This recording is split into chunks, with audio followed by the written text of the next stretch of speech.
Hello welcome dear student and dear friends, मैं हूं भरत कुमार और आप सभी का स्वागत है me and my YouTube class के अंतर्गत। आज हम देखने वाले हैं बीए थर्ड ईयर के लिए काफ़ी इंपॉर्टेंट टॉपिक है पेपर टू में हम देखने वाले हैं संचार कम्युनिकेशन, क्योंकि आपको पता होगा आपका जो पेपर 2 है वह है लोक प्रशासन।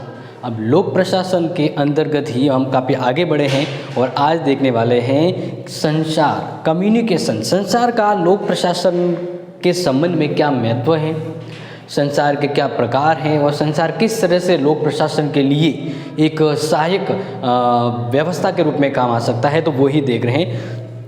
तो सबसे पहले कम्युनिकेशन क्या होता है, ये वेल नो आपको पता होगा कि जिस तरह से एक व्यक्ति दूसरे व्यक्ति से अपनी बातों को, अपने विचारों को आदान प्रदान करता है, उसे कम्युनिकेशन यानी संचार कहा जाता है। अब संचार अलग अलग टाइप के अगर हम चर्चा यहाँ पे देखने वाले हैं। फिलहाल देखिए यहाँ पे, जैसे कि थियो हेमन ने क्या कहा है, संचार एक व्यक्ति से दूसरे व्यक्ति को सूचनाएं एवं समझ हस्तांतरित करने की प्रक्रिया है। यानी अगर आपके अंदर कोई मनोभाव है तो आप किसी को कहना चाहते हो तो उसके लिए कौन सा तरीका यूज कर रहे हो, वो एक उसका टाइप हो गया। लेकिन जब आप अपने विचार किसी को कह रहे हो, अपने विचारों से किसी को समझा रहे हो, तो आप एक कम्युनिकेशन कर रहे हो। अब यही कम्युनिकेशन लोक प्रशासन में ज़रूरी है, क्योंकि लोक प्रशासन यानी ये जो हम ये बात करें कि जो सरकार प्रशासन चलाना हो तो उसमें क्या होता है कि ये कम्युनिकेशन करना ज़रूरी है। अगर सरकार अपने कार्यों को कर्मचारियों तक या नौकरशाहों तक नहीं पहुंचा पाएगी अपने विचारों को, तो फिर वो सफल नहीं होता है। तो सरकार के कार्यों और लोक प्रशासन को सफल बनाने के लिए कम्युनिकेशन अति आवश्यक होता है। अब यहाँ पे बात करते हैं कि प्रशासन के अंतर्गत संचार का क्या महत्व है, कम्युनिकेशन का क्या महत्व है प्रशासन में, ठीक है ना, एडमिनिस्ट्रेशन। तो यहाँ पर हम देखें तो पब्लिक एडमिनिस्ट्रेशन की जब हम बात करें तो लोक प्रशासन में संचार का क्या महत्व होता है, किस लिए इम्पोर्टेंट है, क्यों हम ये टॉपिक को पढ़ रहे हैं। तो पहला पॉइंट है नियोजन एवं संचार। सरकार के द्वारा या लोक प्रशासन के अंदर किसी भी कार्य को करने के बाद उस कार्य को सफल करने के लिए, या मान लीजिए कि लोक प्रशासन है, इसके अंतर्गत हमें कोई कार्य करना है, कोई उद्देश्य है, उसको पूर्ण करना है, तो उसके लिए हम प्लानिंग बनाते हैं। तो प्लानिंग बनाने के लिए भी हमें संचार की ज़रूरत पड़ती है। कैसे? क्योंकि हम विभिन्न संसाधनों का उपयोग करते हुए हमारे लिए कोई नियोजन, कोई प्लानिंग बनाते हैं। जैसे एक सिंपल बात है, जैसे मैं आपको समझा रहा हूँ, तो ये जो आपको जो समझा रहा हूँ यही तो यहाँ से रहे कि आपको पढ़ाई करनी है और पढ़ाई के दौरान आप प्लानिंग बना रहे हो। प्लानिंग के अंतर्गत आपको सब्जेक्ट को समझना है, तो इसके लिए आपको किसी से संपर्क करना होगा, जैसे कि आप यहाँ पे देख रहे हैं। तो ये संचार का एक माध्यम है जो आपके उद्देश्यों को पूर्ण कर रहा है। यानी लोक प्रशासन में जो कार्य होते हैं उसको प्लानिंग के तहत पूर्ण करने के लिए नियोजन की ज़रूरत होती है, और नियोजन के लिए संचार अति आवश्यक है। संगठन यानी एक मान लीजिए जैसे तहसील स्तर है, क्या है तहसील। अब ये तहसील यानी ब्लॉक है। अब ब्लॉक के अंदर तहसील प्रशासनिक मुख्यालय जो होता है, अब इसके अंदर जितने भी कर्मचारी वगैरह होते हैं, इन कर्मचारियों को कोई काम देना है, उन कर्मचारियों को एक संगठन, एक ऑर्गेनाइजेशन है, इसको व्यवस्थित चलाना है, तो इसके लिए कम्युनिकेशन की ज़रूरत होती है, संपर्क करने की ज़रूरत होती है। अपने कार्यों को उन तक पहुँचाने के, उनके विचारों को अपने तक लाने के लिए संचार की ज़रूरत होती है, कम्युनिकेशन की ज़रूरत होती है। नेक्स्ट है उत्प्रेरण। हम जब ये बात करें कि अगर कोई डीमोटिव हो जाता है तो उसे मोटिव करने के लिए, जैसे अगर कोई मुरझाया हुआ व्यक्ति है और उसे उसके लक्ष्य तक पहुंचाना है, तो एक संप्रेषण माध्यम ही तो है जो उसे मोटिवेट देता है। यानी कहते हैं ना, आतंकवादी जो होते हैं वह इसका ब्रेन वॉश कर दे तो वो मरने को तैयार हो जाता है, तो उसको किसी न किसी तरह से मैनिपुलेट या उसको एक विभिन्न तरह के विचारों से संचार कम्युनिकेशन के द्वारा प्रभावित किया जा सकता है। तो लोक प्रशासन में भी ये कि लोक प्रशासन के कार्यों को पूर्ण करने के लिए, या हम कहें कि लोक प्रशासन में जो भी फैक्टर या जो व्यक्ति मानव श्रम जो काम कर रहा है, उनमें उत्प्रेषण का भाव उत्पन्न करने के लिए संचार व्यवस्थाएं काम करती हैं। और विभिन्न तरह के संगठन, कार्यालय, उनके कर्मचारी, अधिकारी, सुपरवाइजर, जूनियर, इन सभी में कोऑर्डिनेशन यानी समन्वय बैठाने के लिए संचार की ज़रूरत होती है। यानी परिवार में अगर बिना बातें किए ही एक परिवार है वो चल सकता है क्या? नहीं। एक परिवार तभी सफल चल सकता है जब वे अपने विचारों का आदान प्रदान करते हैं। तो ऐसे ही एक लोक प्रशासन तभी सफल हो सकता है जब वे अपने विचार को पूर्ण तरह से किसी को डिलीवर कर सके, और डिलीवर करने के लिए आगे वाला सुनने वाला भी होना चाहिए और सुनाने वाला भी होना चाहिए। तो ये कब होता है? कम्युनिकेशन के दौरान। एक अच्छी बॉन्डिंग होनी चाहिए। तो लोक प्रशासन में बॉन्डिंग पैदा करने के लिए संचार की ज़रूरत होती है। नियंत्रण, बिल्कुल कंट्रोलिंग की भी ज़रूरत पड़ती है। जैसे एक सिंपल थिंग्स आपको बताएं कि आज के समय आपने देखा होगा क्लासों में सीसीटीवी कैमरे लगे होते हैं। तो इस सीसीटीवी कैमरे का मतलब क्या है?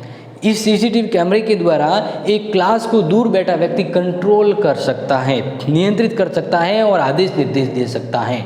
तो यानी लोक प्रशासन में विभिन्न तरह की गतिविधियों को नियंत्रित और व्यवस्थित सुचारू सफल संचालन के लिए क्या जरूरत पड़ती है? नियंत्रण करने के लिए संचार की जरूरत पड़ती है, कम्युनिकेशन की जरूरत पड़ती है, विचारों की जरूरत पड़ती है, अभिव्यक्ति की जरूरत पड़ती है, समझाने की जरूरत पड़ती है। इसके अलावा निर्णय करने लगे, यानी निर्णय करने के लिए कि कहाँ कब किस समय कौन से निर्णय को लागू करना है, किस विचार को बदलना है। यानी संचार, कम्युनिकेशन लोक प्रशासन का एक रामबाण तत्व होता है जिसके द्वारा किसी भी कार्य को सफल निर्णय संचालन और उसमें प्रभावशीलता होती है। अगर एक सीसीटीवी लगा हुआ है तो उससे कोई भी कार्य है वो प्रभावित होगा और प्रभावशाली बनेगा। क्योंकि आज के समय ये भी होता है कि क्लासों में पढ़ रहे हैं नहीं पढ़ रहे, या बच्चा अनडिसिप्लिन में है या नहीं, तो इसके लिए क्या करते हैं? सीसीटीवी कैमरा लगाते हैं। तो सीसीटीवी कैमरा यानी ये जो अभिभावक है या जो प्रमुख प्रवक्ता है या जो प्रमुख सुपरवाइजर है उसका उन बच्चों के प्रति कम्युनिकेशन रहता है, क्योंकि वो संपर्क में रहता है। तो इसी तरह से ये एक इफेक्ट पैदा करता है, एक प्रभावशीलता पैदा करता है। और सबसे मोस्ट इम्पोर्टेंट महत्व क्या है? न्यूनतम व्यय, अधिकतम उत्पादन, कम पैसे में ज़्यादा फायदा, ज़्यादा प्रॉफिट कैसे होगा? यहाँ पे क्या लिखा हुआ है कि न्यूनतम व्यय, अगर आप किसी व्यवस्था को संचालित करना चाहते हैं तो उसके लिए जैसे एक सिंपल थिंग्स ऐसे बताएं कि एक स्कूल है वो चल रही है, उसमें टीचर पढ़ा रहे हैं वगैरह। अब उसको मैनेज करने के लिए मैनेजमेंट स्टाफ भी लाना पड़ता है, हर महीने उसको सैलरी देनी पड़ती है। उसकी जगह हर क्लास में सीसीटीवी कैमरा लगा दिया जाए और उसका कंट्रोल है, उसका नियंत्रण है, वो एक व्यक्ति के पास मोबाइल में होता है, वो देखता है और फिर कुछ भी मिस्टेक होता तो कॉल करके उसको बताता है। तो इस तरह से क्या होता है कि एक छोटी सी इन्वेस्टमेंट, कम्युनिकेशन इनके मध्य बैठाने के लिए सीसीटीवी कैमरा यानी संचार साधन फिक्स कर दिया गया। तो न्यूनतम व्यय में अधिक उत्पादन, अधिक क्रिएटिविटी, अधिक अच्छा फायदा उत्पन्न हो सकता है। तो ये संचार का महत्व होता है। अब बात करते हैं संचार प्रणाली को लेकर, ठीक है।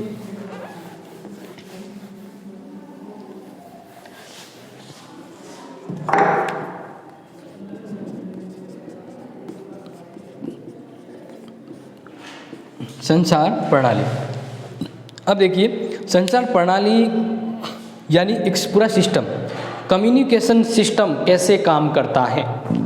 कम्युनिकेशन सिस्टम, तो कम्युनिकेशन सिस्टम का निर्माण करने के लिए कुछ चीज़ों को ध्यान में रखना होता है संचार प्रणाली के निर्माण को लेकर, कि संचार प्रणाली का निर्माण करने के लिए क्या क्या चीज़ें जरूरी होती हैं। तो बात करते हैं कि संचार प्रणाली का निर्माण करने के लिए सबसे पहले हमें जो ध्यान में रखना होता है वो होता है संचार की विशेष सामग्री,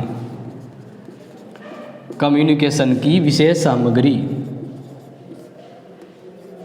ठीक है। पहली तो ये हो गई। दूसरी बात करें कि संचार प्रणाली बनाने के लिए लोक प्रशासन में संचार प्रणाली का निर्माण करने के लिए पहली थिंग्स है कि संचार विषय सामग्री जो है वह जरूरी है।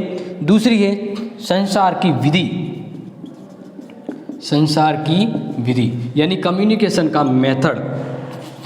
और तीसरा जो है वह है संचार प्रक्रिया, कम्युनिकेशन प्रोसेस। अब इसके अंदर मैं आपको समझाने वाला हूँ। पहला देखो, पहले में ध्यान रखिए, संचार विषय सामग्री यानी हमें कम्युनिकेशन करना है तो किस सब्जेक्ट को लेकर, क्या विषय क्या है। तो विषय में जैसे बताएं कि हमें किसी को अपने विचारों को आदान प्रदान करना होता है तो कोई किसी कारण से करते हैं ना, कैसे बेफालतू बैठे बैठे मुंह हिला देते हैं, तो वो संचार सामग्री नहीं होती है। हम किसी से संपर्क साधते हैं किसी उद्देश्य, किसी प्लानिंग, किसी ऑब्जेक्ट को पूरा करने के लिए।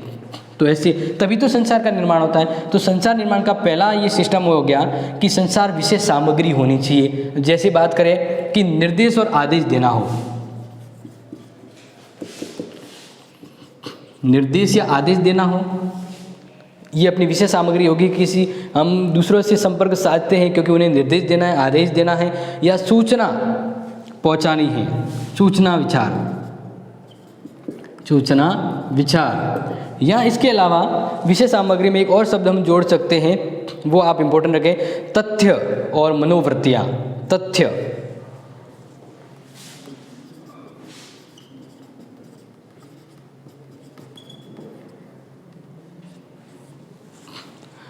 तो अब यहाँ पे जो चीज़ें आपको बताई गई हैं वो ये है कि संचार प्रणाली का निर्माण क्यों होता है, हम किसी से संपर्क क्यों करते हैं, हम किसी से वार्तालाप क्यों करते हैं, क्योंकि या तो हमें किसी को निर्देश देना है या आदेश देना है या कोई सूचना है जो विचार के जरिए पहुंचानी है, कोई फैक्ट है जिसके बारे में हमें किसी को बताना है या अपने भाव, मनोभाव कहते हैं ना, फीलिंग्स किसी को शेयर करनी है या मनोवृत्तियों का किसी को वर्णन करना है। इस कारण हमें संचार की जरूरत पड़ती है। तो यहाँ पे आ गया संचार की विषय सामग्री इनमें से होगी। फिर बारी आती है संचार की विधि, यानी हम किसी से कम्युनिकेट करते हैं तो क्या मेथड होता है। तो ध्यान रखिएगा, कम्युनिकेट करने के लिए यानी हम किसी को अपने विचार, या हम बात करें किसी ऑफिस में एक कर्मचारी का दूसरे कर्मचारी के मध्य कम्युनिकेशन कैसा होता है, किस माध्यम से करता है, या तो वो बोल के करेगा, क्या कहेगा, या तो बोल के करेगा, या बोलना मतलब कहना, या लिखना, लिख कर, क्या कहेगा, लिख कर, लिखने के द्वारा। तीसरा है आचरण और चौथा है सुनना। ये वो तरीके हैं जिसके द्वारा संचार प्रोसेस काम करता है, कम्युनिकेशन प्रोसेस काम, मेथड काम करता है कम्युनिकेशन। यहाँ पे जो इम्पोर्टेंट एक चीज़ है वो ये है, देखें आचरण। मैं आपको यहाँ पे समझा रहा हूँ कि संचार प्रणाली कैसे बनती है। तो पहले तो कोई विषय होना चाहिए, दूसरा संचार, हम किसी से संपर्क साधते हैं तो इसके लिए क्या मेथड यूज करेंगे, या तो हम बोल के किसी के साथ संपर्क लग सकते हैं, लिख कर सकते हैं। आचरण, आचरण का मतलब हाव भाव, आचरण मतलब हाव भाव, कैसे नज़रों से, हाथों से, आँखों से, मतलब मुंह से, वैसे वो इशारा वगैरह जो होता है वैसे, ठीक है। तो इस तरह से हम कम्युनिकेट करते हैं। या इसके अलावा सुनना, सुनना भी कम्युनिकेट का, ठीक है ना। जैसे अगर कहाँ किसी बात को हम क्योंकि कोई कह रहा है तो उसको सुनने को हम किस तरह से कहते हैं, हाँ के दिमाग में आ रहा है, समझ में आ रहा है, ऐसा करके कुछ हाव भाव जो होते हैं। तो ये वो मेथड है, यानी संचार का मेथड, संचार की विधि। अब संचार की प्रक्रिया, प्रोसेस ऑफ कम्युनिकेशन, इसके अंतर्गत क्या होगा, प्रोसेस क्या होता है, यानी ये सूचना, ये जो कम्युनिकेशन है,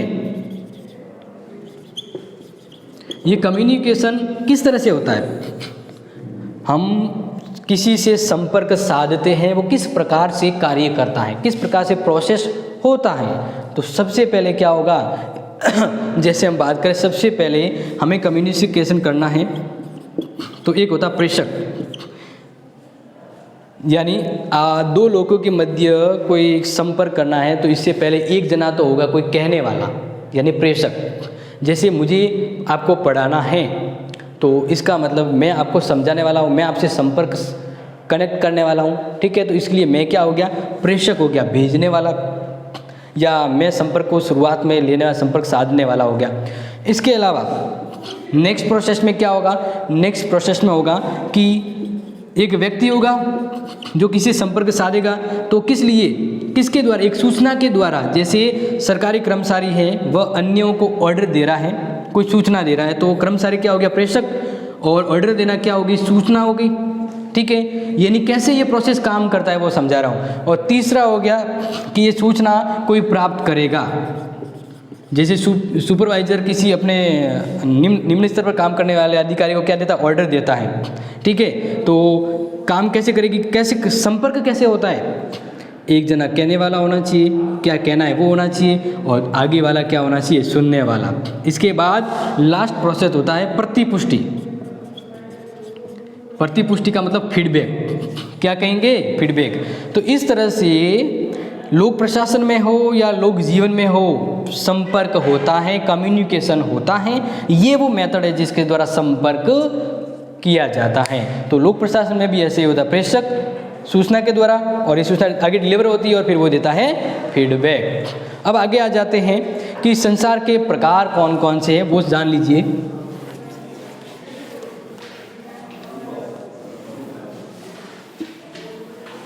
संचार के प्रकार,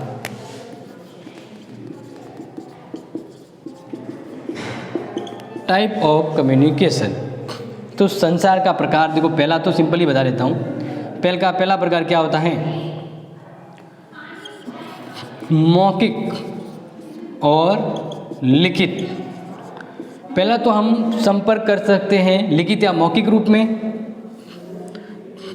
दूसरा संचार का प्रकार होता है औपचारिक, अनौपचारिक।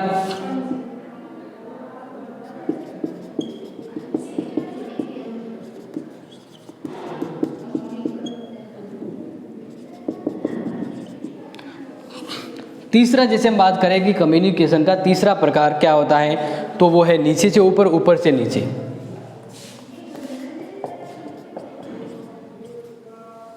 नीचे से ऊपर या ऊपर से नीचे।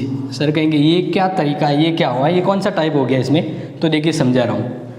संचार के प्रकार है लिखित या मौखिक, यानी आप किसी से संपर्क करते हो, किसी के साथ कम्युनिकेशन करते हो तो कैसे करते हो? लिख के और बोलकर, या तो लिखा जाता है और बोला जाता है।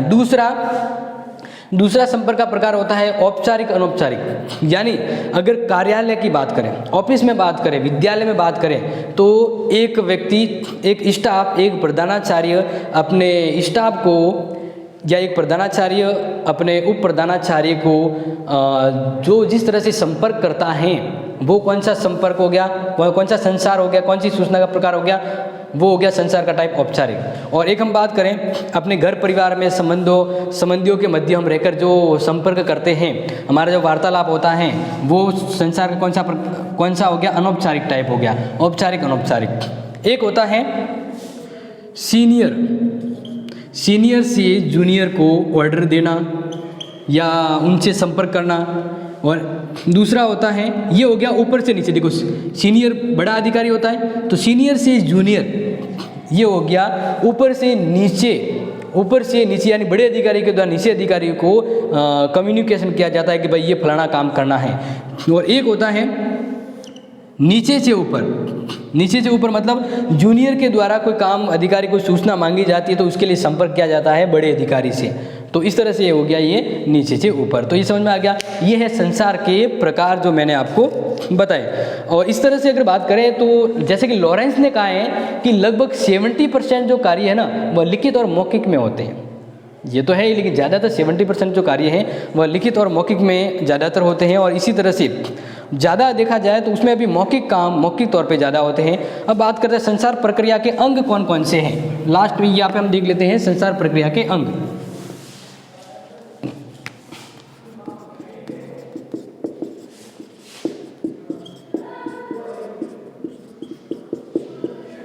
संचार प्रक्रिया के अंग कौन कौन से होते हैं? तो पहला होता है संवाददाता, यानी हम ऐसा कहें कि कम्युनिकेटर। संचार प्रक्रिया में कौन कौन से मतलब फैक्टर होते हैं? संचार प्रक्रिया में कौन कौन से फैक्टर होते हैं? तो बात करें कि इसमें फैक्टर एक तो होता है संवाददाता, यानी कम्युनिकेटर। दूसरी बात करें कि दूसरा कौन होता है? दूसरा होता है संवाद, यानी हम इसमें बात करें कि हमें कम्युनिकेट करना है तो किस बारे में करना है, कोई विचार तो होना चाहिए ना। तो दूसरा संचार का अंग होता है संवाद।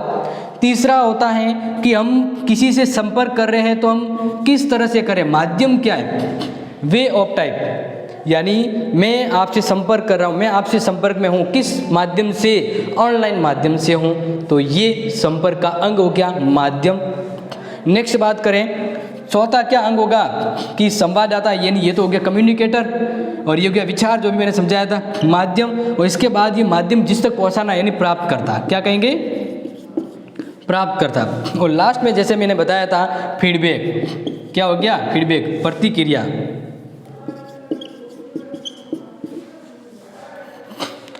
इसके अलावा अब फाइनली यहाँ पर हम आगे हैं, तो अब बता देते हैं कि एक अच्छे संसार की क्या विशेषता है। अच्छे संसार की विशेषता क्या है, तो पॉइंट लिखवाऊंगा कम, यहाँ पे समझाऊंगा ज़्यादा, ध्यान रखिएगा। पहला बात करें कि अच्छा संसार यानी हमारा और किसी दूसरों के साथ अच्छा संबंध कब होता है, जब कोई बात टॉपिक क्लियर हो, हम किसी से कम्युनिकेट करते हैं। जैसे मैं अगर आपको समझा रहा हूँ तो आपका और हमारा संबंध कब अच्छा होगा, जब मैं अच्छे से स्पष्ट रूप में समझाऊंगा। तो अच्छा संसार कब होगा, जब उसमें स्पष्टता हो। क्या हो, स्पष्टता। बात करें दूसरा, तो संदेश की भाषा बोधगम्य, सरल और आसान होनी चाहिए, यानी स्पष्टता के साथ सरलता। ऐसा नहीं कि मैं आपको समझा रहा हूँ, ऐसे ऐसे वर्ड बता रहा हूँ जिसका समझ नहीं आ रहा, तो मेरा आपसे समझाना क्या मतलब। अगर लोक प्रशासन में बड़ा अधिकारी छोटे अधिकारी को ऑर्डर दे रहा है, अगर इंग्लिश में कह दे तो उसके सर के ऊपर से जा रही है बात, तो फिर क्या मतलब, कम्युनिकेशन अच्छा नहीं होगा अगर उसमें सरलता और सुस्पष्टता नहीं होती है। इसके अलावा नेक्स्ट बात करें, प्रभावी संप्रेषण के लिए निरंतर श्रृंखला होनी चाहिए, यानी पहले भेजे गए संदेश दूसरे से जुड़े होने चाहिए। तो कब होगा, एक तो निरंतरता एवं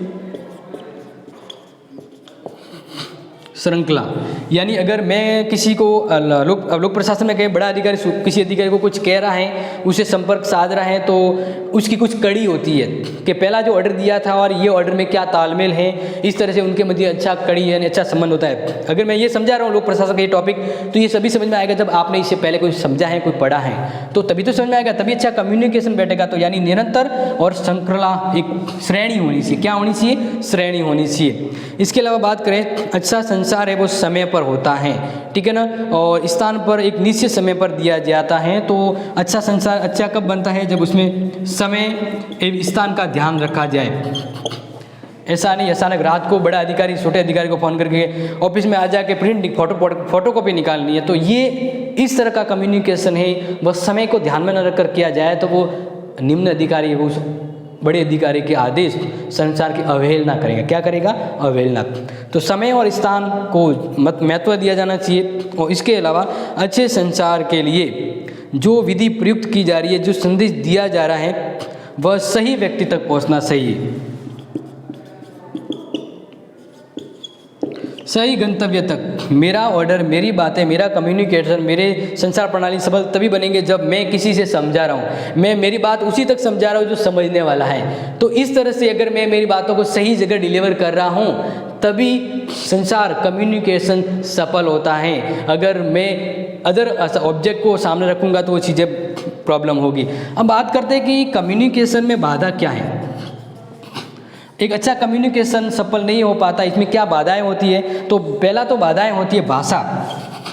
जैसे अगर आपको पढ़ाने वाला है, वो पढ़ाने वाला अगर तमिल ही बोले, तमिल भाषा बोले और तमिल भाषा में आपसे संपर्क करे, तो वो समझ में आएगा, वो संपर्क साधेगा नहीं। एक बड़ा अधिकारी तमिल भाषा बोल रहा है, छोटे अधिकारी को ऑर्डर दे रहा है, तो तमिल भाषा में ऑर्डर देगा तो वो संपर्क होगा क्या, नहीं होगा। तो पहली बाधा होती है भाषा। क्या होती है, भाषा होती है। और दूसरी हम बाधा की बात करें तो दूसरी बाधा है शीघ्र संचार, यानी हम सही समय पर सही जगह पे सूचना नहीं पहुंचा रहे हैं तो दिक्कत है। आज के समय यही है कि सही समय पर तुरंत सूचना न पहुंच पाना बाधा है। यानी आज के समय में 2G 4G 5G आ रहा है, तो ये संसार में धीरे धीरे उत्तरोत्तर सुधार कर रहा है। इसके अलावा मानवीय संबंधों का अभाव ध्यान में रखना चाहिए, मानवीय संबंधों का अभाव, यानी संपर्क तभी सफल होता है जब मानव के संबंध अच्छे हो। मैं अगर मेरे अधिकारी जूनियर या सीनियर को कोई ऑर्डर दे रहा हूँ, लेकिन मेरा उनके साथ संबंध अच्छा नहीं है, मानवीय संबंध, तो संपर्क अच्छा होगा, नहीं होगा। यानी जैसे शादी ब्याह होते हैं तो हम अपने रिश्ते नाते या भाई बहनों को इनवाइट करते हैं एक प्रोग्राम के लिए, तो हम उनसे संपर्क करते हैं, तो हमारा पहले से झगड़ा है तो क्या वो संपर्क अच्छा होगा, नहीं होगा। तो मानवीय संबंध है, उसका अगर अभाव है तो दिक्कत होती है। इसके अलावा बात करें मनोवैज्ञानिक मतभेद, यानी सिंपल बात है मतभेद। अब मतभेद वो मनोवैज्ञानिक हो, मन के अंदर कोई कीड़ा हो, उसका इलाज नहीं हो, तो वो जो भी हम करना चाह रहे हैं वो सफल नहीं होगा। तो तो ये वो बाधाएं हैं, अगर इन बाधा को सॉल्व आउट किया जाए तो कम्युनिकेशन अच्छा हो सकता है। परिवार, रिश्ते, नाते, ऑफिस, हर जगह अगर कम्युनिकेशन की जरूरत होती है, एवं लोक प्रशासन तो सफल तभी होता है जब इन बाधाओं को दूर किया जाए और आज के टॉपिक को अच्छे से समझा जाए, ताकि आपके लिए भी ये कम्युनिकेशन है वो बेहतर काम में आ सके। तो ये थी आज की क्लास इंपॉर्टेंट, जिसको नोट डाउन कर लीजिएगा और आपका जो टाइम टेबल आ गया है उसके लिए प्रिपेयर हो जाइएगा। और नेक्स्ट आने वाले आपके 2-4 दिनों में आपको लाइव जो क्रैश कोर्स है वो उपलब्ध करवाया जाएगा, नोट्स अवेलेबल हैं, तो प्रिपेयर कीजिए, पॉइंट को इम्पोर्टेंस दीजिए, क्योंकि पॉलिटिकल साइंस पी से शुरू होती है तो एग्जाम के लिए पॉइंट अति आवश्यक है, ठीक है ना। तो इम्पोर्टेंट क्लास और इम्पोर्टेंट क्वेश्चंस के लिए कांटेक्ट करें। Thank you and have a nice